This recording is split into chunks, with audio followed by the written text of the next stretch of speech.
So good morning, everyone. Beautiful day again. Had a little bit of technical difficulties with my computer so we're doing it a little bit revised. You know, you sometimes have things that come up and then you just pivot.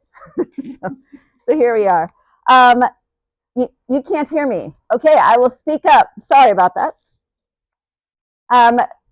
Just a little introduction in terms of my history, my career history. Again, my name is Kathy Parmalee. I'm a physician. I graduated from Harvard in biochemistry in 1993. I went to University of Pennsylvania, graduated from medical school in 1997. I went to University of Pittsburgh for emergency medicine. I was an emergency medicine physician, graduated from there in 2000. Somewhere around 2018 or 2019, I became a chef coach through Harvard, which is Culinary Health Education Fundamentals. And then somewhere around 2021, I can't quite remember, I became a functional medicine physician through the Institute for Functional Medicine. I'm still practicing emergency medicine, and I have my own functional medicine practice. And what functional medicine is, for those of you that don't know, it's medicine, practicing medicine, but it's looking at diseases from the root cause. So for example, if somebody comes in with high blood pressure, the answer isn't just let's give them blood pressure medications as the traditional route. That's still part of it. But the underlying, you have to figure out what's going on underneath, like what made you go from being a healthy human being to then having a disease and trying to reverse that. So diabetes or autoimmune disorders or chronic inflammation, all these things, the point is figuring out what was causing the problem, what were the antecedents, so the things that led to the problem, maybe genetics, maybe environment. What were the triggers? So something caused you to go from not being healthy, from being healthy to not being healthy. And then what are the mediators, those factors that continue to cause this disease to persist? So that's the underlying kind of thought process of functional medicine. And what this biomarker analysis, these lab tests that I like to run for people, what the purpose is to look a little bit more deeply into what's going on with your physiology, more than what would be found in a conventional doctor's typical visit. And these are things that actually will make a difference. So if you find some abnormalities, then you can make a change to change them. So it's all about prevention, optimization, trying to recover from illness or from training load. So that's what this is all about. So I wanted to go over kind of the typical labs that I check and why. Okay. So if you have your list, your PDF, you can go through it, or you can just listen in. So the biomarker analysis, I say, or a deep dive into your health by looking at blood work your regular doctor won't usually run. Sorry? Oh, okay. Yeah, I can do that. Okay. So why get advanced labs? Maybe you don't feel your best, but your routine labs all look normal. You might be undergoing a health transition, such as menopause. You have a family history of disease and want to look further at your own risk factors while you're still healthy. You want to optimize your health, or you believe in the motto, test, don't guess. Okay, routine blood work. This is routine blood work that your doctor will typically get. A CBC, a complete metabolic panel, a lipid panel, thyroid stimulating hormone, PSA if you're a male, and sometimes if you ask nicely, they might do a vitamin D. And this is the stuff that I add, okay? In general, not for everyone, okay? This is personalized. So some people need some things and some people don't. And we'll go through kind of the tests that I check. So a complete blood count, you won't be able to see it from far away. So a complete blood count gives you your white blood cells, your red blood cells, your platelet count, and then breaks down your white blood cells into the different types. So this is helpful to see if you have anemia or if you might have an infection. And this is something that is run routinely by everybody. A complete metabolic panel looks at your blood sugar, it looks at kidney function, liver enzymes, some minerals like sodium, calcium, potassium. These numbers, just FYI, sodium and potassium and calcium are very well regulated in the body. If you have an abnormality in this, there is something significantly wrong. It does not tell you, oh, I'm good, I'm taking enough electrolytes. Sodium is well regulated, potassium is well regulated, so it doesn't give you your whole body amount of these minerals. But if you're low, that signifies a significant problem. Some of us take creatine. Your creatinine in your blood work might look elevated, and it might seem as if you're having a problem with your kidney function because the lab doesn't properly distinguish between the creatine that you're taking as a supplement and the creatinine that it's measuring for kidney function. If that is the case, that's you. So if that is the case, there's another test that looks at proper GFR called cystatin C. And so if I see that your levels of creatinine are elevated, we will check a cystatin C to see, do you have good kidney function or is this just a lab error? And that's important. Oh, you have a question? Yeah, so if you do take creatine and you're going to do a blood test, you stop a certain amount of time ahead of time, will it avoid that problem? It should avoid that problem, but I don't know the amount of time. Okay. So I would have to look that up and see. I like to do research. Yes, research questions, so I can look it up later. Okay, something that is not, that I like to test in everyone that is not tested ever by a primary care doctor is a fatty acid balance. So in our bodies, we have omega-3 fatty acids and omega-6 fatty acids. These are essential fatty acids, which means your body can't make them. You have to take them in. And omega-3s in general are anti-inflammatory, and omega-6s in general are inflammatory. As our food, that we're exposed to has changed from millennia to now, we have shifted towards a much higher amount of omega-6 fatty acid intake. So where do we find omega-3 fatty acids? We find them in nuts and seeds, such as walnuts and chia. We find them in algae, and we find them in fatty fish. You can find them in some meats, red meats as well, but much less.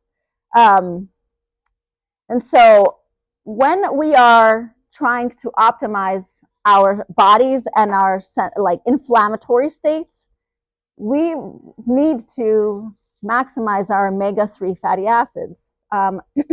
This fatty acid balance will show us if we are off. And I will tell you, it is a rare person that I see that has this as in the normal range. Most of us do not, even if we eat fish. So this is important because it might tell you, you need a supplement or you need to eat fish every day, which obviously people who are vegetarians, this would not work for them. So, and the fish eat algae, and algae is the source, like a major source. So you still can, if you're vegetarian, you still can get this supplement through algae sources. The other thing to know about omega-3 fatty acids is that if you have a good level, it decreases your risk of cardiovascular disease. It decreases your risk of dementia. It in the lipid cell membrane, it forms more straight. It's straighter, so than omega-6, which has a kink in it. And so in your cell membranes, they are much more fluid when everything is lined up more parallel when you have omega-3 fatty acids. And why is that important? Because now your cells are pliable and they can move along more easily. Things don't get stuck in blood vessels and things like that. So that's the molecular reason why this is important. So anyway, fatty acid balance is something that I highly recommend that you get tested. And I test for people. All right, next we'll talk about cholesterol. Let me explain a little bit about cholesterol. So your doctor will check a typical lipid panel, which is, it has HDL, which is high density lipoprotein, LDL, low density lipoprotein, VLDL, very low density lipoprotein. It looks at triglycerides. Pretty much that's the main. Now, HDL, as you might have heard of as the good cholesterol, and LDL you might have heard of as the bad cholesterol. Cholesterol is cholesterol. These are proteins that carry cholesterol from place to place. So HDL typically takes it from the wall of the blood vessel and moves it back to the liver. LDL delivers it to the vessel wall. So it takes the cholesterol and carries it like a cargo ship. Why is this important? As the LDL particles increase, the bad cholesterol carrying particles increase, it increases your risk of plaque buildup over time. And it is like a linear curve. So these particles get delivered into your walls of your arteries and build up over time, leading eventually to increased plaque buildup, cardiovascular disease, increased risk of stroke, increased risk of heart attack. The challenge with the conventional testing is that the LDL is it's an estimated value, it's calculated. And LDL, so these lipoproteins can be small or they can be big and fluffy. And what matters is how many of them are circulating. Because you can imagine if you have a cell wall or an artery wall and it's getting bounced on by let's just say 10 big bouncy balls of LDL lipoprotein, it's not going to matter as much as if you have 100 of little ones peppering it. Okay, so what tests how many are out there? That's ApoB, apolipoprotein B. So that's a test that I run in addition to the traditional lipid panel, because that looks at every single particle and looks at basically these docking stations that attach to the cell membrane. So this is really, bless you, this is really the best, salute. It's the best marker of your risk for cardiovascular disease. There's another test which tracks completely independently called lipoprotein A, or you might have heard of it as LP little a. Again, something your doctor won't test, maybe if you ask for it. It is an independent genetic risk factor for oxidized LDL. So it basically means that if you have a high level of this, your LDL particles are more likely to flame out, okay, and become really aggressive. So it's important to know this because it can lead to valve disease, dissections, and increased risk of cardiovascular disease beyond your traditional LDL. So if you have an LP little a that's elevated, then my my spidey sense goes off, and I am wanting to treat you more aggressively with your cholesterol and making sure that the levels are lower, because you are more likely to have cardiovascular disease issues over time. Question.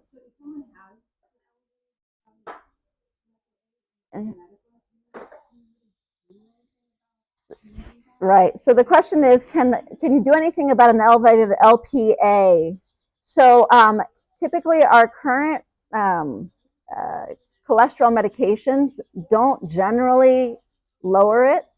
Um, the the newer ones might, but what the thinking is now is when somebody has this, we try to more aggressively lower their LDL to or their ApoB to a low number, less than 80.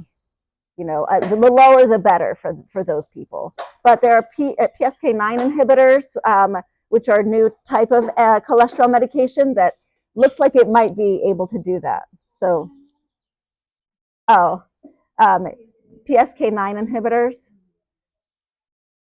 and I don't prescribe them, so I don't know the generic or trade names off the top of my head right now. Sorry about that. Yes.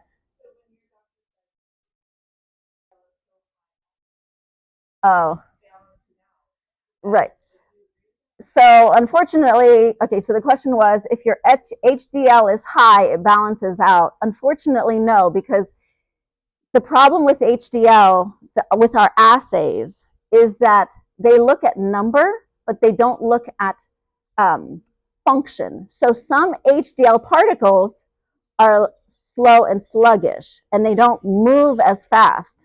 So you can have a lot of them, and they just aren't as effective as going back and forth, as opposed to people who have a lower amount but faster HDLs, like they're more aggressive. So in general, yes, it's true that higher HDL is better, but just because your HDL is high does not mean that you are protected if your LDL is also high. There is a linear curve, regardless of your HDL status, between LDL over time and plaque buildup. Linear curve, and this has been shown in multiple studies through multiple years. So, very important. Okay, next is iron studies in general. Your doctors won't check iron studies. So I like to check iron studies, especially because we really do, as athletes, we need enough iron to help our red blood cells and help us deliver oxygen to our tissues. And in addition to these irons, sometimes I will tell you, I have discovered people with hemochromatosis that did not even know they had it, which is an iron storage disease. So, which over time can become fatal. So it's really helpful to know. And you just get this tested once. Like, you don't have to get it tested a bunch of times. I mean, you can if you have an abnormality. I do recommend that you then continue to get it tested. But at least to know, like, in general, are you doing okay from that standpoint? And one of the tests is ferritin, which also looks at inflammation. Vitamins and minerals. So I already mentioned vitamin D, and I'll talk about that in a little bit. But I also test vitamin B12 and folate. Oh, Christina, you have a question?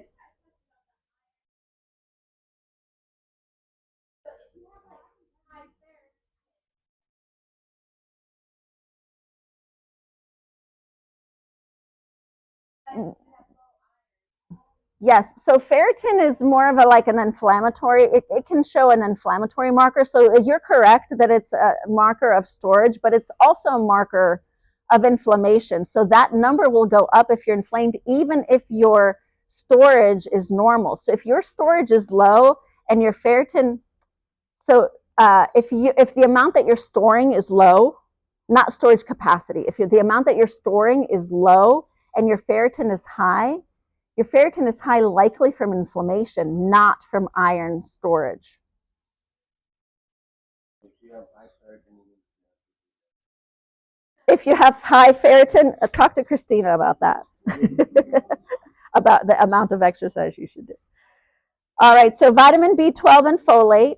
I like to test those. You know,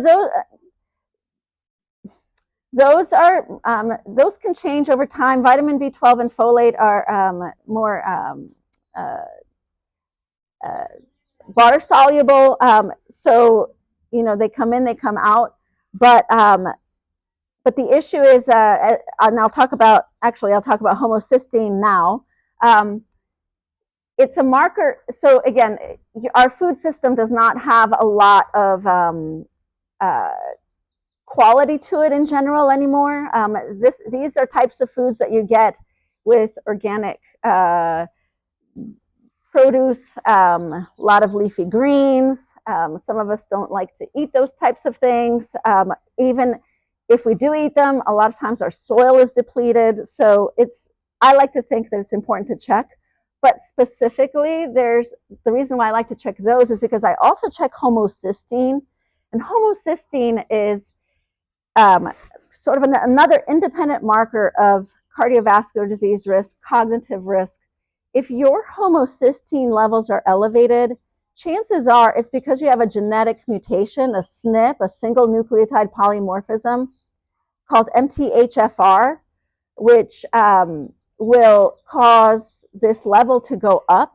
And what that means is that you're not appropriately methylating. And so you can be at higher risk for cardiovascular disease without even doing anything other than not getting enough methylated B vitamins. So this is an important thing to check and try to optimize. And again, you can get it checked once, your levels are good, you're probably not you don't have the mutation. More vitamins and minerals in athletes. So in general, magnesium is, we check serum magnesium, but if there's any question about whether you're magnesium losing, I like to check a red blood cell magnesium, which is a better marker of overall body magnesium stores. Next is uric acid. If you have high blood pressure, if you have history of gout, this is another one that we can check. Again, it's partially genetically controlled, but also has to do with diet, purine intake. If your levels are good, you're probably good. You don't have to check it again for the most part. If your levels are bad, then it's time to make some changes because now you're at increased risk for hypertension and for gout. All right. Next, I'm going to talk about the sex hormones. That's definitely not something that doctors check in general. And they don't even check it in women who are undergoing menopause or after. In general, OBGYNs will not check. And there's a good reason for it. So let's talk from the female standpoint. When you are cycling, sorry, not bicycling, when you are cycling through your, I have to know my audience, when you're cycling through your monthly cycle, your hormone levels, estrogen and progesterone, are sky high, down low, low, high.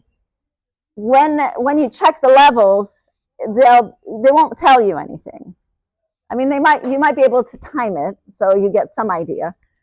So the OBGYNs don't test it for that reason. When you're in perimenopause, so the time before and around menopause, those numbers are also sky high or very low. They vary because now your ovaries are not getting the brain is saying, hey, we don't have enough estrogen, so let's get to it. And then the ovaries are like kind of sluggish. But then every once in a while, they're like, oh, and then they push out a bunch of estrogen. So perimenopause is a time of wild fluctuations, hot flashes, just the whole 9 yards. So in general, during that time, we don't check those either. Post-menopause, when everything has settled down, estrogen and progesterone are usually zero. So we could check them and they will be 0. But the things that we should check in women are testosterone and its precursor, DHEA, and the sex hormone binding globulin. And why is that? Bless you. Well, some people, like myself, have levels of 0, undetectable. So I was not feeling well. I'm just giving you my own story. I was not feeling well after I had been in menopause. I was not on hormone therapy because I did not, luckily, have many hot flashes. My doctor told me that I didn't need to, so I listened to her. And I was feeling bad, very bad. And I actually ended up having osteoporosis, and decided to check my own labs because, the doctor won't typically do that. And I did. And I had 0 estrogen, 0 progesterone, and 0 testosterone, 0 everything. And so, that's not good for bones, as well as a number of other things. So, again, test, don't guess. If you're not feeling well, maybe there's something like that wrong. And so I tested my DHEA, which is the precursor to testosterone, and that also was low. And I was able to supplement with the DHEA orally, and now my levels are normal for a postmenopausal female. From the standpoint of, so also if you have gone through and are in menopause, you might want to consider hormone replacement therapy, which gives you your bioidentical estradiol and progesterone back. Again, helping with bone health and lots of other things like sleep and brain health, and helps with cardiovascular disease. It's the testing is, the research is ongoing in terms of hormone therapy, because in the late 90s, early 2000s, a study came out which suggested that taking a hormone therapy would increase risk of breast cancer. So everybody overnight stopped it. And for 2 decades now, we have not been using hormone therapy for women.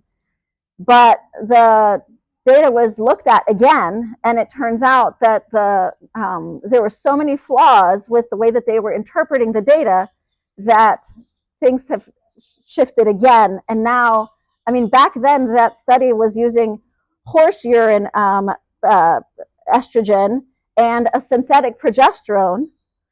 Anyway, there's a lot more to discuss than we have time for now. But now we are using bioidentical hormones, the hormones that we actually make in our bodies. So anyway, if that's something that you're going through, consider it. Consider talking to your doctor or to me. From the male standpoint, maybe you're not feeling so well. I check your testosterone level. You'd be surprised how many people are actually testosterone deficient. And if the numbers are low, then you qualify for testosterone replacement. Not to be a bodybuilder, but to actually provide the minimum of what you're supposed to have. So those are things that I test. And some people are on them and they are super therapeutic, like their numbers are sky high. So the example that I have in your PDF is someone who is on therapy and his numbers were sky high. And there are so many bad things that can happen when that is the case, like strokes and heart attacks. So anyway, it's important to follow these over time and make sure that you're in the appropriate range. Okay, so that's sex hormones. Next, diabetes, pre-diabetes. Hemoglobin A1C is a test that is typically run by your doctor. It looks at a 3-month level of how glycosylated your hemoglobin is. So like your general blood sugar, is it too high? I also test the fasting insulin. So sometimes people will be insulin resistant before they are diabetic or pre-diabetic. And you will see that the morning insulin levels are high. And so that's something that will give you a hint before your blood sugar starts to rise. So that's something that we test. Stress, inflammation, and autoimmunity. You know, people might feel like, I don't feel quite right, my joints feel sore, I'm fatigued all the time. I test an ANA, which is just a general marker of an anti-nuclear antibody. Let's just see, do you have autoimmune antibodies? I check a SED rate or an HSCRP, high sensitivity CRP. These are inflammatory markers. Do you have inflammation that we see on your blood work? This can lead to a whole host of things. Inflammation is the driver for chronic disease. Some people are like, I'm fatigued all day long. I'll check a morning cortisol. If that is abnormal, then we might want to check a 4-point cortisol curve throughout the day and just see, like, are you even following a proper curve? Cortisol should be high in the morning and drop throughout the day. Next, thyroid panel. So I do a complete thyroid panel beyond just the TSH and T4, just to see if, for example, there's something called reverse T3. It looks at whether your body is in hibernation mode because of chronic stress or whether you're ready to go. And again, this is more detail than you want to know now, but there are a lot of kind of small intricacies between in trying to interpret the TSH, etc. So if it's abnormal, then we would talk about why. Vitamin D, your doctor really should be checking this on you. Optimal is between 50 and 80. Vitamin D is so important for everything. It's a hormone, and it's important for your bone health. It's important for just inflammation, for everything. If for some reason you have discovered that you have low bone density, I will also check a phosphorus, because sometimes in some people, like myself, phosphorus was low. So then you might want to replete, because again, bone density is very important.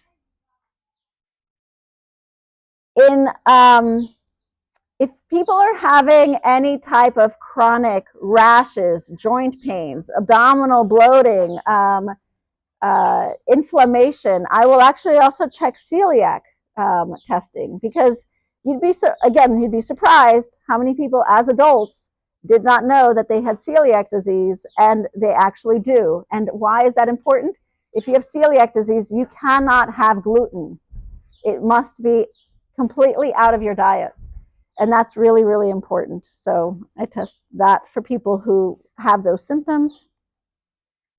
Heavy metals, if you do a lot of eating of fish,